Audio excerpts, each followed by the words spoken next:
یہاں اب داؤد اپنی ذاتی حیثیت میں خلیفہ ہے. اے داؤد ہم نے تمہیں زمین میں خلیفہ بنایا، اس لیے کہ داؤد خود اللہ کے احکام کے مطیع فرمان اور اللہ ہی کے احکام کو نافذ کرنے والے. تو چاہے انہیں کہا جائے، ویسے قرآن مجید میں بھی لفظ ملوک آیا ہے. حضرت موسیٰ علیہ السلام نے جب اپنی قوم کو جنگ کے لیے آمادہ کیا تھا اور چاہا تھا کہ اب وہ آگے بڑھیں اور جانیں ہتھیلی پر رکھ کر میدان میں آئیں، تو وہاں جو الفاظ آئے ہیں سورہ مائدہ کی آیت نمبر 20 میں وَجَعَلَكُمْ مُلُوكًا، اللہ تعالیٰ تو تمہارے بارے میں طے کر چکا ہے تمہیں بادشاہیاں دے گا، ذرا ہمت تو کرو، کم ہمتی مت دکھاؤ. لیکن یہ جان لیجئے کہ یہاں جو ایک بادشاہ جو خود وہ حاکمیت مطلقہ کا مدعی نہ ہو، بلکہ وہ خود اللہ کی اطاعت کا اقرار کرتا ہو اور اس پر عمل کرتا ہو اور اللہ ہی کے حکم کو نافذ کرے، تو وہ کہنے کو بادشاہت حقیقت میں وہ یوں سمجھیے کہ ایک شخصی خلافت ہے. اور وہ کیوں ہے؟ اس لیے کہ ابھی نوع انسانی کا اجتماعی شعور اس سے آگے بڑھا ہی نہیں. اس سے آگے گاڑی چلی ہے تو تاریخ انسانی میں پہلی مرتبہ ایک ریپبلک قائم ہوئی، اسلامک ریپبلک محمد الرسول اللہ صلی اللہ علیہ وسلم کے دست مبارک سے. اب یہاں وہ خلافت عامہ ہے، اس لیے کہ اب انسانی شعور یہاں تک پہنچ چکا ہے کہ یہ کوئی ایک فرد واحد جو ہے اسے حق نہیں پہنچتا کہ وہ حاکم بن کر بیٹھ جائے، بادشاہ بن کر بیٹھ جائے. لہذا واقعہ یہ ہے کہ اگرچہ خواب تو دیکھ لیا تھا افلاطون نے بھی ریپبلک کا، لیکن وہ تو ایک خواب تھا، بڑا حسین خواب، اس کی کوئی تعبیر عمل کی دنیا میں، واقعات کی دنیا میں موجود نہیں تھی.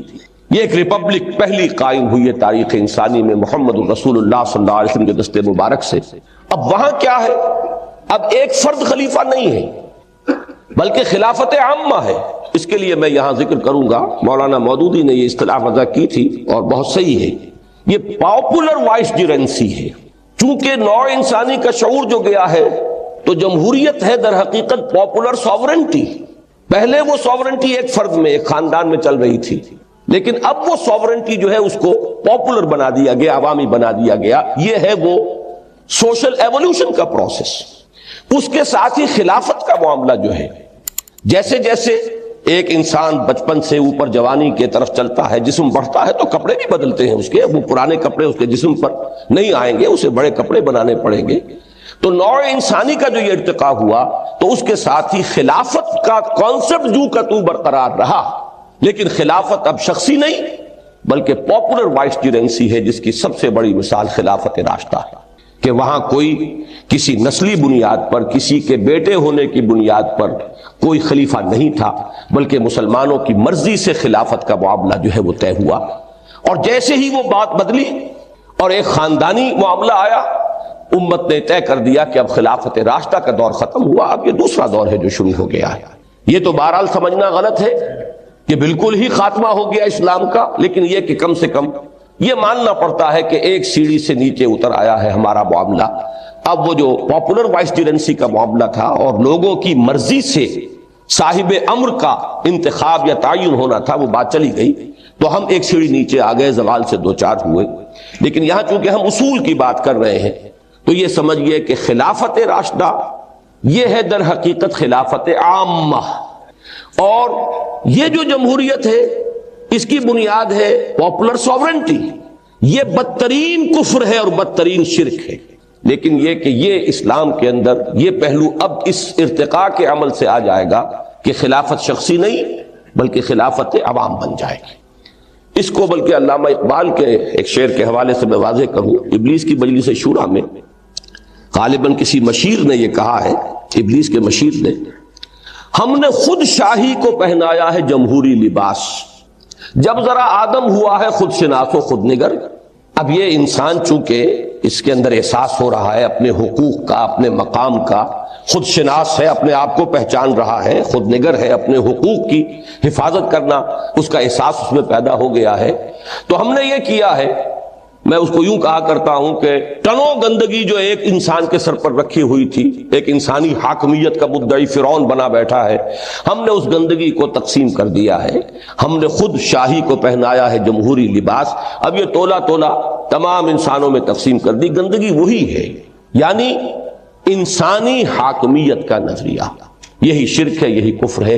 اصل کیا ہے؟ ڈیوائن سوورنٹی اور انسان کے لیے خلافت. اور خلافت اسلام میں خلافت راشدہ میں آنے کے بعد، خلافت اسلام ہی میں جبکہ ابھی نوع انسانی عہد طفولیت میں تھی، وہ بادشاہت کی شکل میں خلافت تھی، یعنی حضرت داؤد اور حضرت سلیمان علیہ السلام کی۔ لیکن جب نوع انسانی نے اپنے اس سیاسی ارتقاء کے شعور کے عمل کو یہاں تک پہنچا لیا ہے، تو جب دین کی تکمیل ہوئی ہے، الیوم اکملت لکم دینکم واتممت علیکم نعمتی ورضیت لکم الاسلام دینا، تو وہ تکمیل ہوئی ہے اس شکل میں کہ اب یہ پاپولر وائسجرنسی ہے، یہ عوامی خلافت ہے، کسی شخص واحد کی نہیں۔ چوتھا اصول، جو مختلف اصطلاحات ہمارے ہاں پولیٹیکل سائنس میں عام ہیں اور لوگوں کی زبان پر بھی ہیں، ان میں مختلف، ڈیموکریسی ہر شخص آج واقف ہے، اس لیے کہ اس کی بنیاد ہے پاپولر سوورنٹی پر، مونارکی بادشاہت، ایک فرد کے پاس حاکمانہ اختیارات۔ ایک تیسری اصطلاح ہے کہ جس کی بڑی شدت سے نفی کی قائد اعظم نے بھی، اور جس کی شدت کے ساتھ نفی اور بھی مسلمان مفکرین نے کی ہے۔ اس کی وجہ یہ ہے کہ ایک تصور ہانٹ کرتا ہے انسانی ذہن کو کہ جب بھی سیاست اور ریاست کے معاملے میں مذہب کا ذکر آئے گا تو شاید کوئی پاپائیت کا نظام قائم ہو جائے گا، تھیوکریسی، جس سے کہ فطرت انسانی ابا کرتی ہے، انسان کا اجتماعی ضمیر اور اجتماعی ذہن اسے قبول کرنے کے لیے تیار نہیں ہے۔ تو قائد اعظم کے وہ جملے بھی کہ اسلام تھیوکریسی نہیں ہے، صحیح ہے، 100% درست ہے، لیکن یہ کہ پھر ذرا بات کو سمجھنے کی کوشش کریں کہ پھر مذہب کا جو اس کے اندر پیوند لگتا ہے وہ کس حوالے سے لگتا ہے۔ یہ اگر تھیوکریسی نہیں اور اصولی اعتبار سے ڈیموکریسی بھی نہیں، اس لیے کہ یہاں پاپولر سوورنٹی نہیں ہے۔ تھیوکریسی کیا ہے کہ ایک مذہبی طبقہ اختیارات کا مالک بن جائے۔ میں یہ سمجھتا ہوں کہ اس کی غالباً کامل مثال تو ایک ہی ہے دنیا میں جو رہی ہے، شاید اور کہیں نہیں ہے، یہ ہے صرف پاپائیت کا نظام، اور اس کا اصل جو سبب بنا اس کو پہچان لیجئے، اس سے بات جو ہے سمجھ میں آ جائے گی۔ یہ چیز اکثر لوگوں کے سامنے نہیں ہے۔ وجہ کیا ہوئی؟ یہ بدترین نظام پاپائیت کا، جس کا تصور کر کے اب بھی مغرب کے لوگ کانپ جاتے ہیں کہ کبھی ایسی بربریت اور ایسی وحشت اور ایسی تاریکی بھی، ڈارک ایجز کہتے ہیں وہ اپنے اس دور کو، یہ ہمارے اس خطہ ارضی کے اندر یہ بھی تھا۔ اس کا سبب یہ بنا کہ حضرت مسیح علیہ السلام یہ کہہ کر گئے تھے صراحتاً، don't think I have come to destroy law, saint Matthew میں سرمن آف دا ماؤنٹ کے اندر بڑی وضاحت کہ یہ جو قانون ہے، شریعت موسوی، یہ تم پر لاگو رہے گی، اس لیے کہ بائبل میں، نیو ٹیسٹامنٹ میں کوئی شریعت ہے ہی نہیں، کوئی احکام ہے ہی نہیں، وہ اخلاقی تعلیمات ہیں، حکمت پر مبنی ہے۔ قرآن مجید بھی کتاب کا لفظ استعمال کرتا ہے تورات کے لیے اور انجیل کے لیے حکمہ، وہ وزڈم ہے۔ اس لیے کہ یہودیوں نے قانونیت پر اتنا زور دے دیا تھا کہ جو اصل جو اس کی حکمت تھی وہ ان کے نگاہوں سے اوجھل، باطنی جو روح تھی شریعت کی وہ ان کے ہاں سے بالکل غائب ہو گئی تھی۔ لہذا حضرت مسیح علیہ السلام نے سارا زور اخلاق پر دیا ہے، باطنی بصیرت و حکمت پر دیا ہے، اور وہ بات صاف کہہ دی کہ جہاں تک قانون کا تعلق ہے وہی شریعت موسوی تم پر لاگو رہے گی۔ لیکن سینٹ پال نے بیک جنبش قلم شریعت کو ساقط کر دیا، قانون نہیں رہا۔ اب یہ موجودہ کرسچینٹی عجیب ہے کہ اس کے پاس کوئی قانون نہیں، کوئی شریعت نہیں، اس میں کوئی شے حرام نہیں، کوئی چیز واجب نہیں، کوئی فرض نہیں۔ وہ جو میں نے کیٹیگریز گنوائی تھی، فرض سے لے کر حرام تک، یہ 8 کیٹیگریز وہاں سرے سے کوئی ہے ہی نہیں۔ یہ خلا جو پیدا ہوا وہ کون پر کرتا اسے؟ اس کو پر کیا پھر مذہبی طبقے نے۔ پوپ کے ہاتھ میں اختیار آ گیا، وہ جس چیز کو بائی ڈیکری، جیسے کہ مارشل لا ایڈمنسٹریٹر جو چاہے آرڈیننس نافذ کر دے، اس کو تو کسی نہ پارلیمنٹ کے سامنے وہ جواب دہ ہے، نہ کسی عدالت عالیہ کے سامنے جواب دہ ہے۔ ایسا ہی اختیار مطلق پوپ کے ہاتھ میں آ گیا کہ وہ جس چیز کو کہہ دے کہ یہ حلال ہے وہ حلال ہے، جس کو چیز کو کہہ دے حرام ہے یہ حرام ہے۔ اسی کو قرآن مجید نے کہا کہ اتخذوا احبارہم ورہبانہم اربابا من دون اللہ، انہوں نے اپنے راہبوں اور اپنے علماء کو اللہ کے سوا معبود بنا لیا ہے، رب بنا لیا ہے۔ اور بہت ہی عمدہ واقعہ ہے وہ کہ حضرت علی ابن حاتم رضی اللہ تعالی عنہ، حاتم طائی جو مشہور سخی انسان گزرے ہیں، ان کے صاحبزادے عیسائی تھے، یہ ایمان لے آئے۔ اب قرآن مجید کو پڑھتے ہوئے جب اس آیت پر پہنچے تو انہیں اشکال ہوا کہ ہم نے تو کبھی اپنے ان علماء کو، احبار اور رہبان کو خدا تو نہیں مانا۔ تو ڈرتے ڈرتے عرض کیا حضور سے کہ حضور یہ بات کو سمجھ میں نہیں آ رہی، ہم نے تو انہیں خدا نہیں مانا۔ تو آپ نے فرمایا کیا یہ صحیح نہیں ہے کہ جس چیز کو وہ حلال کہہ دیں تم حلال مان لیتے ہو، جس چیز کو وہ حرام کہہ دیں تم حرام مان لیتے ہو؟ اس لیے کہ کوئی ڈیوائن کوڈ تو ہے ہی نہیں۔ ایک تو یہ ہے کہ ڈیوائن کوڈ کی کوئی انٹرپریٹیشن ہو رہی ہے، اس کے حوالے سے کوئی بات کہی جا رہی ہے، اس میں اجتہاد دلیل سے کیا جا رہا ہے، یہاں تو سرے سے خلا ہے، کوئی ڈیوائن کوڈ نہیں ہے، کوئی شریعت نہیں ہے، تو معلوم یہ ہوا کہ اب کلیتاً تحلیل و تحریم کا اختیار ایک مذہبی طبقے کے ہاتھ میں آ گیا۔ یہ تھی وہ بدترین پاپائیت جس کی جس قدر بھی مذمت کی جائے صحیح ہے، اور اسلام کا اس سے کوئی سروکار نہیں۔ اب اگر اسلام تھیوکریسی نہیں، اگر اسلام ڈیموکریسی نہیں، اسلام کا سیاسی نظام اگر مونارکی نہیں، تو پھر کیا ہے؟ یہاں بھی پھر میں دوبارہ عرض کروں گا کہ مولانا مودودی نے ایک اصطلاح وضع کی تھی اور میں اسے صحیح سمجھتا ہوں، تھیو ڈیموکریسی۔ اس میں دو ایلیمنٹس جڑے ہیں، تھیو ڈیموکریسی، لیکن یہاں ہے اصل مسئلہ سمجھنے کا کہ یہ کیسے ایک دوسرے کے ساتھ مربوط ہوں گے۔ دو حاکمیتیں ٹکراتی ہیں۔ ڈیموکریسی کا تقاضا ہے absolute sovereignty of the people, لوگوں کو اختیار ہونا چاہیے، جو چاہے قانون بنائے، وہ دو مردوں کی شادی کے لیے جواز کا قانون بنا دے، اختیار ہے انہیں۔ شراب کو حرام کرنا چاہے حرام کر دے،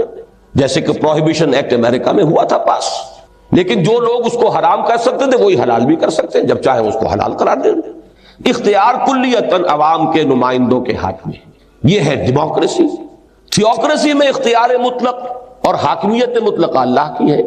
تو یہ کیسے ایک دوسرے کے ساتھ ایڈجسٹ ہوں گے، یہ ہے بات سمجھنے کی۔ اس کو سمجھ لیا جائے تو واقعہ یہ ہے کہ بہت سے جو دوسرے الجھاؤ ہیں وہ خود بخود سلجھ جاتے ہیں، اور اس کے لیے میں واقعتاً اپنا جو تاثر ہے اپنے دل کا میں الفاظ میں بیان نہیں کر سکتا کہ نبی اکرم صلی اللہ علیہ وسلم کی ایک حدیث نے کس قدر بات کو کھول دیا۔ حضور کی حدیث بڑی سادہ حدیث ہے، مثل المؤمن کمثل الفرس فی اخیتہ، مومن کی مثال اس گھوڑے کی ہے جو ایک کھوٹے سے بندھا ہوا ہے۔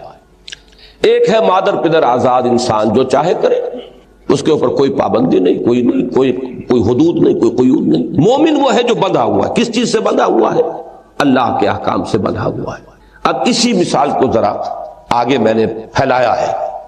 تصور کیجئے کہ ایک گھوڑا ہے اور آپ کے پاس ایک وسیع میدان بھی ہے، آپ یہ بھی چاہتے ہیں کہ گھوڑا جو ہے اس کے پاؤں کھلے، چلے چگے پھرے، لیکن یہ بھی چاہتے ہیں کہ بندھا رہے اور کہیں بھاگ نہ جائے۔ تو فرض کیجئے کہ 100 گز کی ایک لمبی رسی، 100 گز لمبی رسی سے آپ ایک کھوٹے سے باندھ دیتے ہیں۔ اس عمل کے ذریعے سے، اس کے نتیجے میں 100 گز ریڈیس کا ایک سرکل وجود میں آ جائے گا جس میں وہ گھوڑا آزاد ہے، وہ دائیں طرف جائے، بائیں طرف جائے، شمال میں جائے، جنوب میں جائے، بیٹھ جائے، لوٹ لگائے، کہیں وہ کھوٹے کے ساتھ اپنا ٹیک لگا لے، کہیں 100 گز تک چلا جائے، اسے اختیار ہے۔ یہاں وہ فری ہے، اس میں سارا اختیار اس کے پاس ہے، لیکن 101واں گز نہ دائیں طرف آئے گا، نہ بائیں طرف، نہ شمال میں، نہ جنوب میں، 101واں گز اس کی زندگی میں نہیں آ سکتا۔ یہ ہے آزادی اور پابندی کا ایک امتزاج۔ ایک آزادی بھی ہے 100 گز نصف قطر کے دائرے کے اندر، لیکن پابندی ہے کہ 100 گز کے اس دائرے سے باہر جانے کا کوئی امکان نہیں۔ یہی معاملہ ہے مسلمانوں کا معاشرہ، اسلامی ریاست، اسلامک کمیونٹی، اسلامی جو بھی آپ اجتماعیت قائم کریں گے، وہ کھوٹے سے بندھی ہوئی ہے۔ ایک دائرہ کھنچ جاتا ہے احکام شریعت کا، ڈوز اینڈ ڈونٹس، یہ کرو یہ نہ کرو، اللہ اور اس کے رسول کے احکام۔ اس دائرے کے اندر وہ بالکل آزاد ہے، اور اس دائرے کی یہ حدود جو ہیں اس کو وہ ٹریس پاس نہیں کر سکتا، اس سے آگے نہیں جا سکتا۔ وَمَن يَتَعَدَّ حُدُودَ اللَّهِ فَأُولَٰئِكَ هُمُ الْفَاسِقُونَ، جو لوگ بھی اللہ کی حدود سے تجاوز کریں گے تو پھر وہ فاسق ہیں۔ بلکہ اس میں تو احتیاط کا یہ ہمیں احتیاط کی تلقین کی گئی ہے کہ حدود اللہ کے آخری سرے تک نہ پہنچ جایا کرو، اس لیے کہ اندیشہ ہے کہ ذرا سا پاؤں جو آدمی کا پھسلے تو حدود سے باہر ہی نکل جائے۔ تو لا تقربوا الزنا، کہیں آتا ہے تلک حدود اللہ فلا تقربوها، یہ اللہ کی حدود ہے، اس کے قریب بھی مت جاؤ، ذرا فاصلے پر رہو، keep at a safe distance. بلکہ ایک حدیث میں حضور نے اس کو مثال دی ہے کہ ہر بادشاہ کی ایک مخصوص چراگاہ ہوتی ہے۔ یہ پرانے زمانے کا تصور کیجئے، جب بادشاہوں کے پاس لمبی بڑی فوجیں، گھوڑے ان کے اپنے، تو ان گھوڑوں کو چرانے کے لیے کچھ چراگاہیں وہ مخصوص کر لیتے تھے کہ یہاں رعیت کا کوئی جانور نہیں آئے گا، یہ سرکاری چراگاہ ہے۔ تو اب حضور نے فرمایا کہ اگر کوئی گڈریا اپنا ریوڑ اس سرکاری چراگاہ کے بالکل باڑ تک لے جائے گا تو اندیشہ رہے گا کہ کبھی کوئی بھیڑ، کوئی بکری چھلانگ لگا کر داخل ہو جائے، لہذا ذرا فاصلے پر رہا کر۔ یہ ہے دین کے اندر احتیاط کا تقاضا کہ حدود اللہ سے ایک سیف ڈسٹنس مینٹین کیا جائے، آخری حد تک نہ جائیں، لیکن آخری حد تک بھی کوئی جاتا ہے تو بہرحال وہ حد سے باہر نہیں ہے۔ اصل بات سمجھنے کی یہ ہے کہ یہ دو ساورنٹیز یہاں اس طور سے جڑ گئی ہیں، اس دائرے کے اندر اندر عوامی حاکمیت بروئے کار آ سکتی ہے، اور اس یہ دائرہ در حقیقت مظہر ہے خدائی حاکمیت کا۔ اس کی ساری سینکٹیٹی اللہ کے احکام اور اللہ کے نمائندے کی حیثیت سے اس کے رسول کے احکام صلی اللہ علیہ وسلم، وہ سارا تقدس ہے جو اس دائرے کو حاصل ہے، اس سے تجاوز نہیں ہوگا۔ اس کے اندر اندر میں یہ لفظ پہلی مرتبہ استعمال کر رہا ہوں کہ پاپولر ساورنٹی بھی اس کے اندر جو ہے بروئے کار آئے گی، اگرچہ وہ ایک محدود ساورنٹی ہے، وہ حاکمیت محدودہ ہے، اللہ کی حاکمیت مطلقہ ہے، ایبسولوٹ ساورنٹی اللہ کی، لیکن اس اللہ کی ساورنٹی کا چونکہ اللہ ہمارے سامنے اس طرح عیاناً تو موجود نہیں ہے کہ ہر روز اس کا حکم آئے، اب وہ اللہ کا حکم کتاب اللہ اور اللہ کے نمائندے نے اس کی جو بھی شرح کی ہے یا مزید احکام دیے ہیں وہ سنت رسول صلی اللہ علیہ وسلم، ان سے جو بھی دائرہ وجود میں آیا ہے یہ ریپرزینٹ کر رہا ہے یہ ڈیوائن ساورنٹی کو، حاکمیت خداوندی کو، لیکن یہ ہے کہ اس کے اندر اندر حاکمیت کے معنی یہی ہے نا کہ آپ کے ہاتھ میں اختیار ہو کہ آپ جو چاہے قانون بنائیں، جو چاہے فیصلے کر لیں، تو یہ ان حدود کے اندر مباحات کا دائرہ ہے، اس مباحات میں آپ باہمی مشورے سے، آپ اپنی کثرت رائے سے جو فیصلے چاہے کر لیں۔ اس لیے میں یہاں ایک علمی نقطے کے طور پر قرآن حکیم کی دو آیات میں جو بظاہر تضاد نظر آتا ہے لیکن حقیقت میں وہ انہی دونوں چیزوں کی جو باہمی ایڈجسٹمنٹ ہے اس کو واضح کر رہی ہیں۔ سورہ آل عمران میں فرمایا، یہ مسئلہ تھا غزوہ احد کے بعد جب چہمے گوئیاں شروع ہوئیں اور تذکرے ہوئے،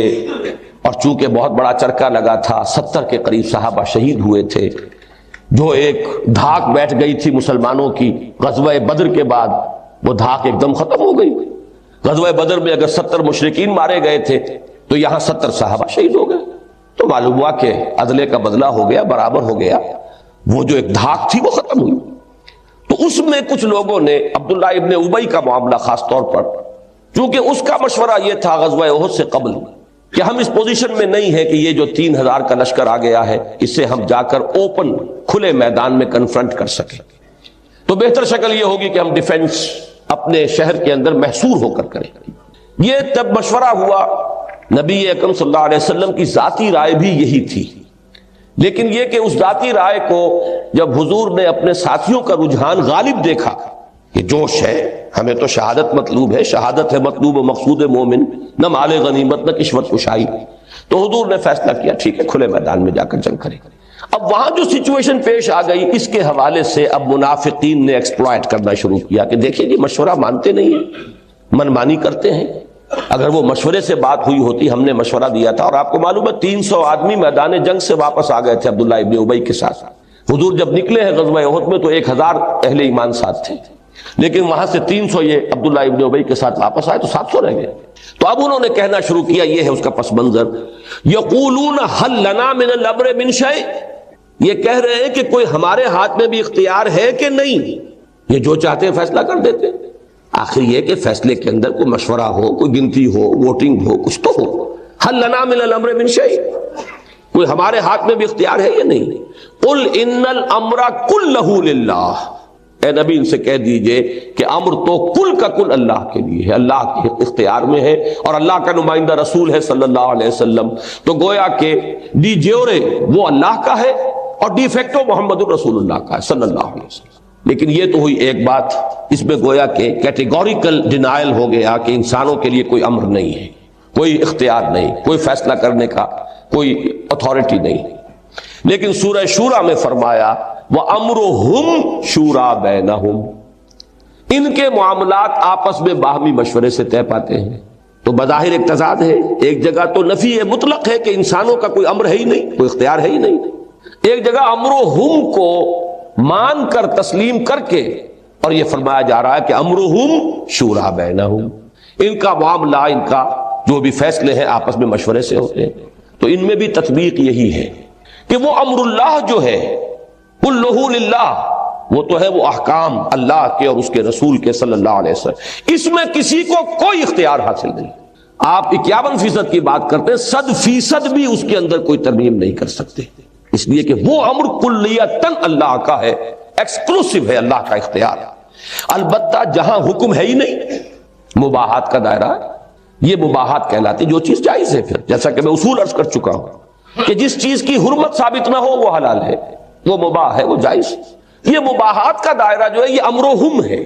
اب یہ اللہ نے کسی نسیان کی وجہ سے خالی جگہ نہیں چھوڑی ہے۔ ایک حدیث میں بھی اس کی وضاحت آئی ہے کہ حضور نے مذمت کی کہ تم خامخواہ زیادہ سوال نہ کیا کرو۔ اگر اللہ نے کسی معاملے میں اجمال اور ابہام کو پسند کیا ہے تو کسی بھول کی وجہ سے نہیں ہے، وہ اس میں تمہارے لیے گنجائش باقی رکھنا چاہتا ہے۔ یہ واقعہ بھی سن لیجئے کہ جب حج کی فرضیت ہوئی تو جب حضور نے بیان کیا کہ اب مسلمان پر جو صاحب استطاعت ہے حج بیت اللہ فرض، تو ایک صاحب کھڑے ہو گئے کہ کیا حضور کیا ہر سال فرض ہے؟ کہ ہم میں بھی ہوتے ہیں ایسے چلبلے قسم کے لوگ، وہ استاد کو پڑھانا چاہتے ہیں تو وہ کھڑے ہو کر جی حضور ہر سال فرض ہے۔ حضور نے خاموشی اختیار فرمائی، دوسری طرف التفات فرما لیا۔ اب اس نے دوبارہ پوچھا، پھر آپ نے ڈانٹ پلائی کہ یہ ان معاملات کے اندر اگر کوئی سکوت ہے تو بربنائے حکمت ہے، اللہ تعالیٰ کہیں بھول نہیں گیا ہے۔ یہ چیز اگر میں کہہ دوں کہ ہاں ہر سال تو فرض ہو جائے گی قیامت تک کے لیے ہر مسلمان پر ہر سال، لہذا سوالات نہ کیا کرو۔ تم سے پہلے بھی قومیں اسی لیے ہلاک ہوئی کہ وہ سوال کر کر کے اپنے لیے تنگی خود پیدا کر لیتے تھے اور پھر پابندی نہیں کر پاتے تھے۔ تو جہاں کوئی چیز چھوڑی گئی ہے، یہ کہ وما کان ربک نسیا، آپ کا رب کوئی بھولنے والا نہیں ہے معاذ اللہ۔ جہاں اس نے چھوڑی ہے بات تو وہ امر و ہم بن گیا، اب یہ لوگوں کے ہاتھ میں ہے۔ تو اگر سوال کرتے رہو گے، مزید وضاحتیں ہوں گی، صراحتیں ہوں گی، تو اب وہ تمہارا امر و ہم کا دائرہ سکڑے گا اور تمہارے اوپر وہ شدت جو ہے بڑھتی چلی جائے گی۔ تو یہ ہے امر اللہ اور امر و ہم، اسی کو سمجھیے divine sovereignty and popular sovereignty, they are joined together. اور کس طور سے، اس کے لیے بہترین تمثیل ہے یہ حدیث، مثل المومن کمثل الفرس فی اخیتہ، جیسے کہ ایک رسی کے ساتھ بندھا ہوا گھوڑا ہے، جتنی رسی طویل ہے اتنے حصے میں وہ آزاد ہے اور وہاں سے آگے جانے کا بہرحال اس کے لیے کوئی امکان نہیں ہے۔ اب آ رہا ہے اصل مسئلہ عملی، یہ چیز عمل میں کیسے آئے؟ یہ اس دور کا میں سمجھتا ہوں کہ کافی بڑا مشکل مسئلہ ہے۔ یہ فرض کیجئے ہم طے کر لیتے ہیں جیسے کہ ہمارے ملک میں سب سے پہلے تو قرارداد مقاصد پاس ہوئی، اس میں ڈیوائن ساورنٹی کو ہم نے تسلیم کر لیا۔ پاکستان میں جو بھی کچھ شہریوں کے پاس ہے وہ ڈیلیگیٹڈ اتھارٹی ہے، ان کی ذاتی نہیں ہے، اور حاکمیت مطلقہ اللہ کی ہے۔ ایک بات طے ہوئی۔ ایک دوسری دفعہ ہمارے ہاں موجود رہی ہے ہر دستوری خاکے میں، پہلے وہ صرف ڈائریکٹو پرنسپلز میں تھی، ضیاء الحق مرحوم نے اسے کچھ تھوڑا سا آپریٹو بنایا، کچھ جکڑ بندیوں کے ساتھ، پابندیوں کے ساتھ، لیمیٹیشنز کے ساتھ، لیکن پہلے بہرحال انہوں نے کسی درجے میں اسے آپریٹو بنایا۔ No legislation will be done repugnant to the Quran and the Sunnah۔ یہاں کوئی قانون سازی قرآن اور سنت کے منافی نہیں کی جا سکے گی۔ یہ بالکل صحیح تعبیر ہے۔ ابھی جو آپ نے آیات سنی سورہ حجرات کی پہلی آیت کی صحیح ترین تعبیر یہی ہے، اور میں نے بارہا یہ کہا ہے کہ مجھے نہیں معلوم کس نے یہ قائم کیے تھے یہ الفاظ اس دفعہ کے، لیکن میں یہ سمجھتا ہوں کہ بہت ہی وہ شریعت اسلامی کی روح کا جاننے والا شخص تھا جس نے یہ الفاظ معین کیے، اس لیے کہ اس میں یہ نہیں کہا گیا، غور کیجئے، کہ کوئی قانون نہیں بنایا جا سکے گا جس کے لیے کتاب و سنت میں سند نہ ہو۔ اگر یہ بات کہی جاتی تو لیجسلیشن کا دائرہ بہت محدود تھا، جب تک آپ کسی نص سے استنباط کر کے آگے نہیں بڑھتے آپ قانون بنا ہی نہیں سکتے۔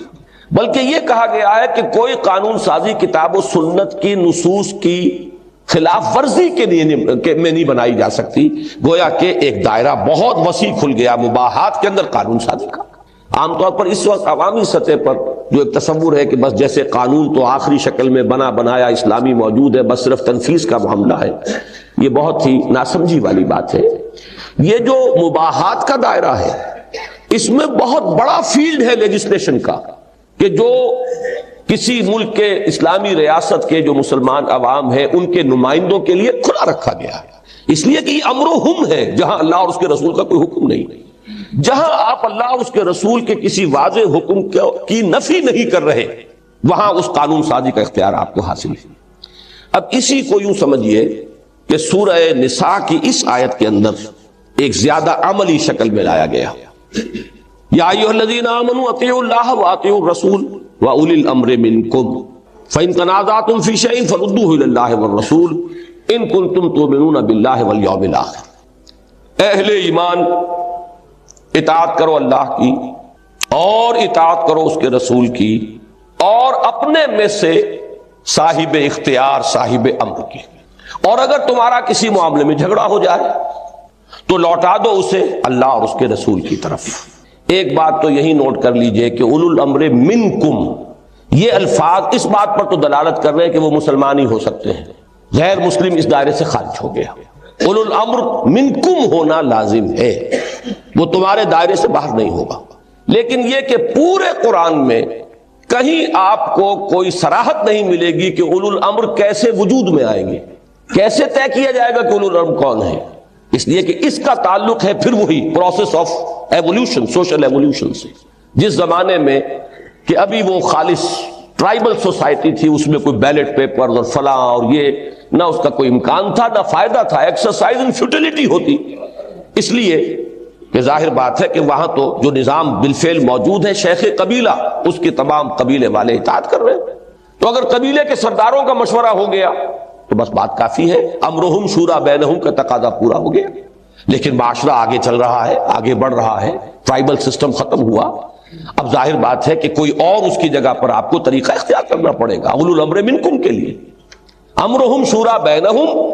اور اولو الامر منکم، ان دونوں چیزوں کے تقاضوں کو پورا کرنے کے لیے جو بھی نظام آپ بنائیں،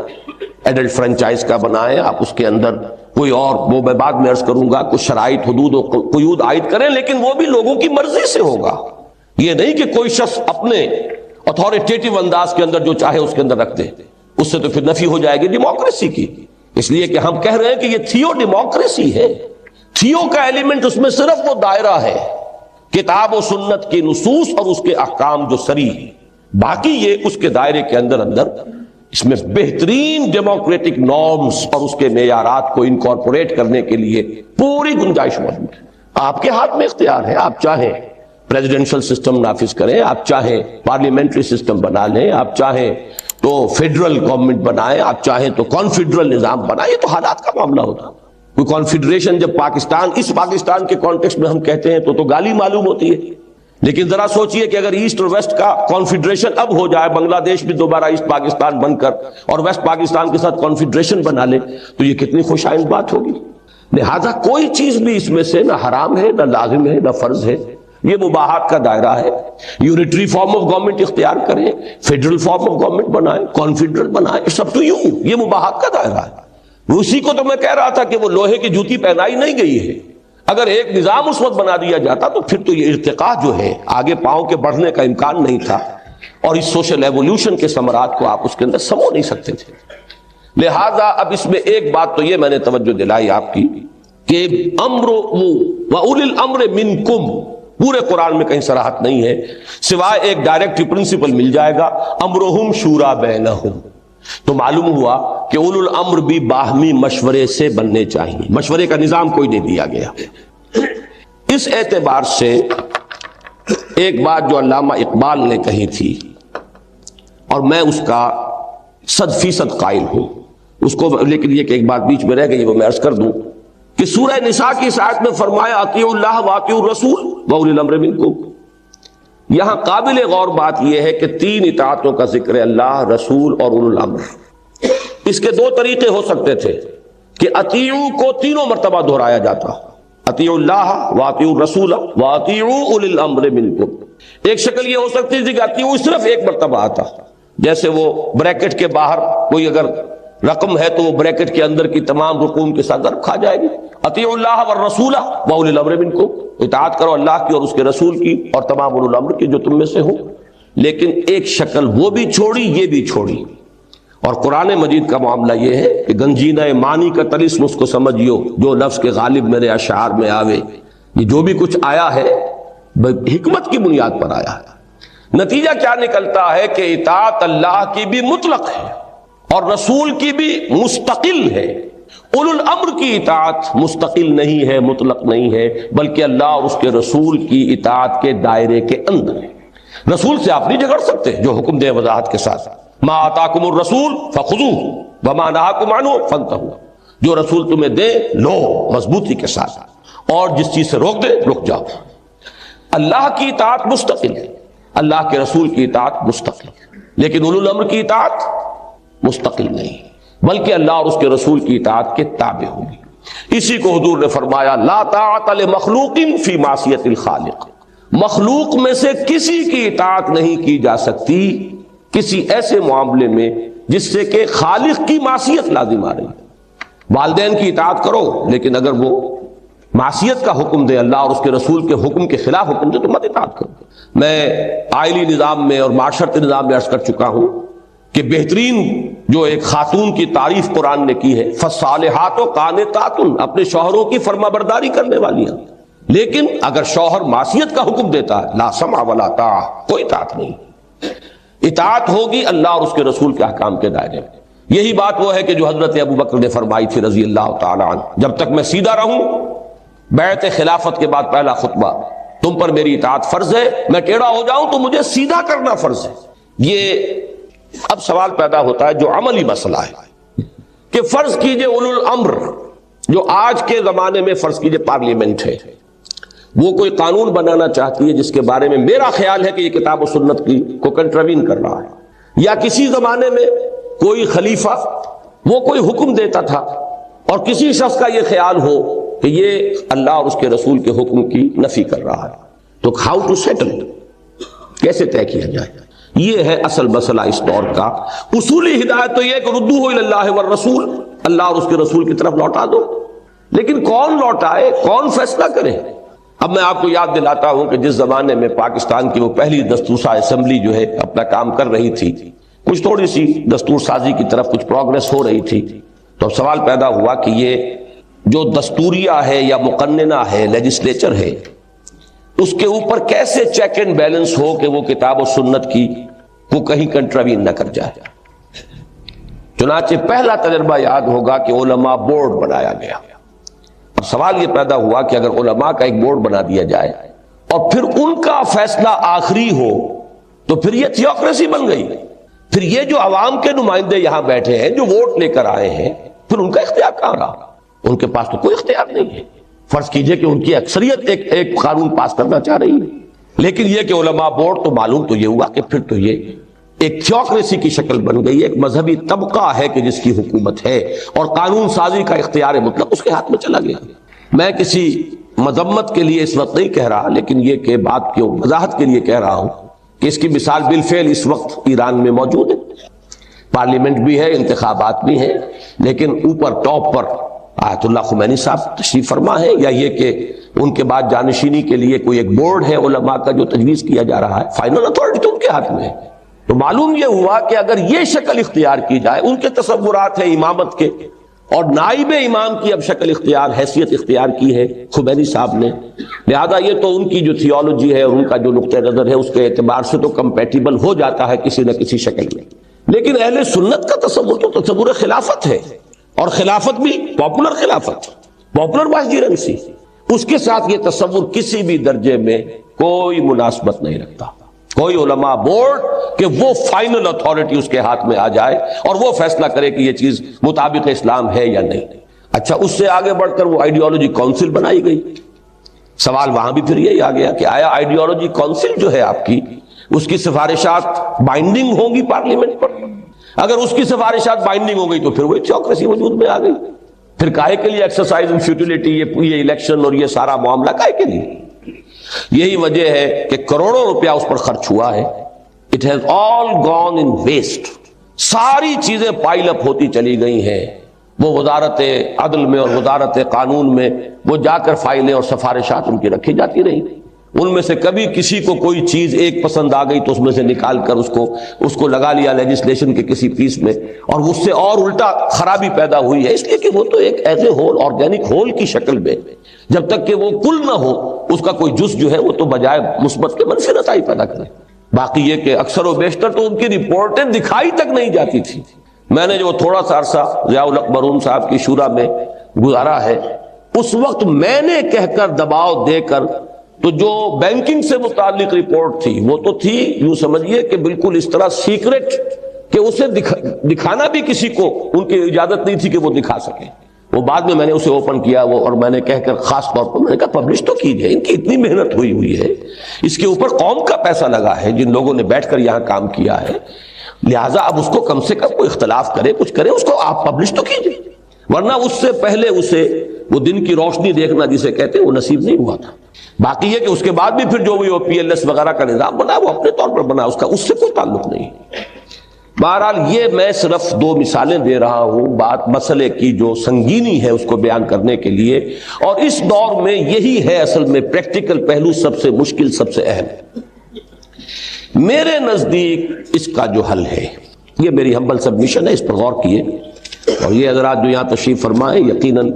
زیادہ اہل اور زیادہ احق ہیں اس کے کہ وہ اس کے بارے میں رائے دیں۔ میری رائے یہ ہے کہ یہ اختیار سپیریئر کورٹس کے پاس ہونا چاہیے، اس لیے کہ دنیا بھر میں یہ اس دور میں جو بھی، پھر میں بعد میں وہی لفظ استعمال کر رہا ہوں، سوشل ایولیوشن، اس کے نتیجے میں یہ بات مانی گئی ہے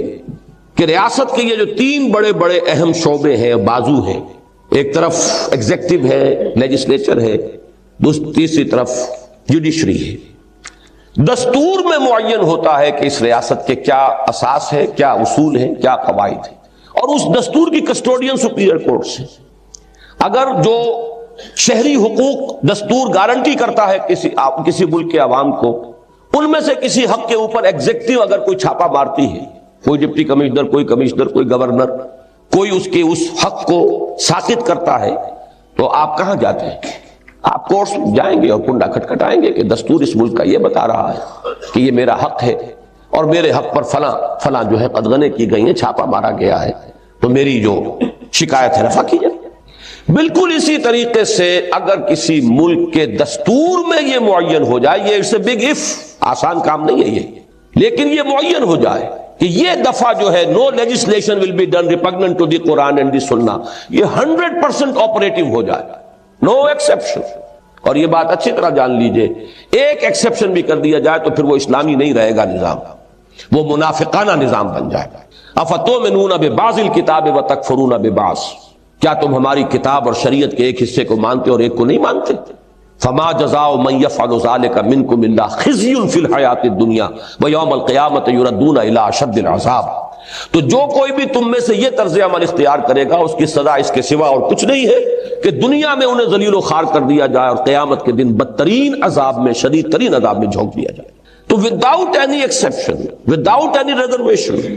ایبسولوٹلی آپریٹو ہو یہ ایک کلاس، تو میرے نزدیک اسلامی دستور کا تقاضا 100% طے ہے۔ باقی ڈیٹیلز میں عرض کر چکا ہوں، اسلام نے نہیں دی، قرآن نے نہیں دی، سنت نے نہیں دی۔ ذہن میں ایک بات آیا کرتی ہے لوگوں کے، اور وہ یہ ہے کہ خلافت راشدہ میں تو ایسا تھا، وہاں تو یوں تھا۔ اس کے بارے میں آپ سے عرض کر دوں، اور میں نے بہت مرتبہ کہا ہے، آج بھی جن لوگوں کے علم میں پہلی مرتبہ بات آئے گی وہ چونک جائیں گے کہ خلافت راشدہ اگرچہ ہمارا آئیڈیل ہے، اصول وہیں سے ہمیں اخذ کرنے ہیں، لیکن اپنی ڈیٹیلز میں وہ نظام دنیا میں دوبارہ کبھی قائم نہیں ہو سکتا، امپاسبل۔ اور اس کی وجہ کیا ہے؟ وجہ نوٹ کر لیجئے۔ نمبر ایک، وہ ایک ٹرائبل سوسائٹی تھی، تو امرہم شورا بینہم کا تقاضا اسی حد تک پورا کیا گیا جتنا کہ ایک ٹرائبل سوسائٹی میں ضروری تھا۔ اس سے آگے ہوتا تو وہ ایکسرسائز ان فیوٹیلیٹی ہوتی، بیکار کی بات ہے۔ نمبر دو، اس میں ایک گریڈیشن تھی لوگوں کے مابین، وہ گریڈیشن یہ تھی صحابہ کرام کی کہ فلاں فلاں یہ سابقون الاولون میں سے، یہ حضور کے ساتھ تھے بالکل ابتدا سے، فلاں فلاں لوگ جو ہے وہ حضور صلی اللہ علیہ وسلم کے ساتھ اتنے عرصے رہے، یہ بدری ہیں، یہ جو بیعت رضوان ہوئی تھی اس میں شامل تھے، یہ گریڈیشن ہے۔ یہ ہے جو فتح کے بعد ایمان لائے ہیں، یہ گریڈیشن تھی جس کی بنا پر وہاں معاملہ چل رہا تھا کہ سابقون الاولون وہ تھے کہ جو اصل نیوکلیس تھے۔ اس کو یوں سمجھیے کہ وہ ایک ریولوشن کے بعد ایک پوسٹ ریولوشنری نظام تھا جو قائم ہوا۔ محمد الرسول اللہ صلی اللہ علیہ وسلم والذین معہ رضی اللہ تعالیٰ عنہم اجمعین، انہوں نے ایک زبردست ریولوشنری سٹرگل کے ذریعے سے ایک انقلاب برپا کیا، نظام قائم کیا۔ اب اس سٹرگل کے دوران معین ہو چکا تھا کہ ہوز ہو، کس کا کیا مقام ہے، کون ہوگا کہ جو مشیر ہے، کون ہے جس سے بات کی جائے گی، کون ہے جو معتمد علیہ ہے۔ ظاہر بات ہے کہ یہ گریڈیشن آج موجود نہیں ہے۔ وہاں گریڈیشنز تھی، بلکہ آپ کے علم میں ہوگا کہ حضرت عمر کے اصرار پر جو وظائف مقرر کیے گئے تھے ان میں بھی گریڈیشن تھی کہ بدریوں کو وظیفہ زیادہ ملے گا، اور پھر جو اصحاب رضوان ہے بیعت رضوان ان کا وظیفہ ان سے کم، اس طریقے سے گریڈیشن تھی۔ یہ گریڈیشن اب دنیا میں نہیں ہو سکتی، اب تمام مسلمان لیگل لیول پر برابر ہیں، لہذا وہ نظام ایگزیکٹ، اب میں اس کو اگر اپنی ٹیکنیکل ورڈز میں کہوں تو وہ یہ ہے کہ خلافت راشدہ در حقیقت خلافت علی منہاج النبوہ تھی، اور یہ حدیث کے الفاظ ہیں، یہ گویا کہ دور نبوت کا تتمہ ہے، یہ اس کا ضمیمہ ہے۔ اب نہ نبوت کا کوئی امکان ہے اور نہ اس نہج کی خلافت کا کوئی امکان ہے، لہذا وہاں سے ہمیں صرف اصول لینے ہیں اور ان کو اس دور کی جو بھی ہمارے عمرانی ارتقاء کی سطح ہے اس کے مطابق انہیں استعمال کرنا ہے۔ تو اس کے بارے میں میں عرض کر رہا تھا کہ اب پروسیس کیا ہوگا۔ آپ کی ایک الیکٹڈ پارلیمنٹ ہے، وہ کوئی قانون بنا رہی ہے، فرض کیجئے کہ دستور میں بھی فرض ہی کر سکتا ہوں کہ یہ پرووائڈڈ ہے کہ no legislation can be done repugnant to the Quran and the Sunnah, اور اس میں کوئی ریزرویشن نہیں، کوئی ایکسیپشن نہیں، ہر شہری کو حق حاصل ہوگا کہ عدالت کا کنڈا کھٹکھٹائے کہ جناب دستور میں یہ پرووائڈڈ ہے، اور یہ پیس آف لیجسلیشن جو ابھی بل کی شکل میں آیا ہے جو بھی ہے، میں ثابت کرتا ہوں کہ یہ کتاب و سنت کے منافی ہے، اسے موقع ہوگا وہ جائے آرگو کرے، بات کرے، فرض کیجئے پاس بھی ہو جاتا ہے تو اس کے بعد بھی سپیریئر کورٹ جو کسٹوڈین ہے اس دستور کی جس میں یہ پرووائڈڈ ہے کہ no legislation can be done repugnant to the Quran and the Sunnah, اس کورٹ کے سامنے ہر ایک کو حق حاصل ہے، علماء جائیں۔ اب بھی ہمارے ہاں چھوٹی سی ایکسرسائز ہوتی رہی ہے جو تھوڑا سا کسی درجے کے اندر آپریٹو کیا تھا ضیاء الحق مرحوم نے، تو یہ جو شریعت کورٹس بنی ہے، اور میرے نزدیک کوئی ضرورت نہیں علیحدہ کورٹس کی، جو آپ کی سپیریئر کورٹس ہیں وہی اصل کورٹس ہیں، انہیں آپ اختیار دیجئے، وہ طے کریں گے۔ اور اگر یہ بات کہی جائے اول تو یہ کہ یہ تو ایک انٹرم پیریڈ کے اندر اشکال ہو سکتا ہے نا کہ ابھی ہمارے پاس وہ ججز نہیں ہیں کہ جو ایکسپرٹس ہوں اسلامک لاء میں، جیسے اسلامی ریاست قائم ہوگی یہ خود بخود انٹرم کچھ انتظامات کے بعد ہو جائے گی، صورتحال بدل جائے گی، ہم تو اصول پر گفتگو کر رہے ہیں۔ لیکن آج بھی میں کہتا ہوں کہ جب علماء کو موقع ہے کہ آئیں آرگو کریں، ثابت کر دیں، تو کوئی مشکل کام نہیں ہے، ہمارے یہ ججز بھی یہ اہلیت رکھتے ہیں، فیصلہ کر سکتے ہیں۔ لہذا معاملہ صرف ایک ہی شکل ہے، یہ صورت عملی جس میں کہ وہ تھیو ڈیموکریسی کا تقاضا صحیح طور پر ادا ہو سکے۔ اگر آپ اس میں علماء بورڈ بناتے ہیں، علماء کی کسی کاؤنسل کو اس پارلیمنٹ سے بالا تر پارلیمنٹ قرار دیتے ہیں، تو یہ در حقیقت تھیوکریسی کی شکل ہے، اور یہ تھیوکریسی جو ہے یہ عہد حاضر کے اجتماعی ضمیر کلیکٹیو کانشنس جو ہے اس کو قابل قبول نہیں ہے، اور اصولاً اسلام میں نہیں ہے، یا کم سے کم میں یہ کہہ سکتا ہوں کہ سنی اسلام میں اس کا کوئی تعلق نہیں، کوئی اس کے لیے گنجائش نہیں ہے۔ وہاں چونکہ شیعہ اسلام میں وہ ایک امامت معصومہ کا تصور چلا آ رہا ہے، تو وہاں تو اصولاً تو وہ موجود ہے ابھی، چاہے امام غائب ہے، لیکن آپ کو معلوم ہے کہ انہی کی ایک شاخ ہے اسماعیلیہ، ان کا امام حاضر ہے اور وہ امام معصوم ہے، لہذا وہ تو جو چاہے گا، وہ پوپ کی حیثیت ہے، اس کو حاصل ہے، جس چیز کو چاہے حلال کر دے، جس چیز کو چاہے حرام کر دے، اس کا اختیار ہے، جیسے پوپ کو تھا ویسے اسے ہے۔ یہ ہے تھیوکریسی کے نظام جو اس تصور امامت معصومہ کے ساتھ تو کمپیٹیبل ہے۔ ایک آدمی اگر اس کو قبول کر لیتا تو اس کی کرولری کے تحت یہ چیز بھی قابل قبول ہو جائے گی، لیکن یہ ہے کہ سنی کانسیپٹ جو ہے، پولیٹیکل تھاٹ جو ہے سنی، اس میں اس کی کوئی گنجائش نہیں۔ واحد عملی شکل یہی ہے، پہلے ایک بہت زبردست عوامی رائے کا اظہار درکار ہوگا جو ایسرٹ کرے کلیکٹیو ول کہ ہم چاہتے ہیں مسلمان جینا، مسلمان مرنا۔ وہ کس طریقے سے ہوگا وہ ایک علیحدہ پروسیس ہے جو کہ کل زیر گفتگو آئے گا، زیر بحث آئے گا، لیکن یہاں سے ہمیں سپوز کر کے چلنا ہوگا، سپوز کہ کسی ملک کے رہنے والے کلیکٹیولی ڈیسائیڈ کر دیتے ہیں کہ no legislation will be done repugnant to the Quran and the Sunnah, اور یہ پرووائڈ کر دیا جاتا ہے دستور کے اندر بغیر کسی ریزرویشن اور ایکسیپشن کے۔ اب یہ کام سپیریئر کورٹس کا ہے، اسی کے پاس ہوگا، جیسے بقیہ حقوق جو ہے شہریت کے، اس کے کسٹوڈین وہ ہیں، اسی طرح اس دفعہ کے کسٹوڈین بھی وہ ہوں گے۔ یہی بات تھی جسے کہ علامہ اقبال نے یوں کہا تھا اپنے لیکچرز میں، کچھ چونکہ بات مختصر ہے، وہاں مبہم ہے، بہت تفصیل سے نہیں آئی ہے،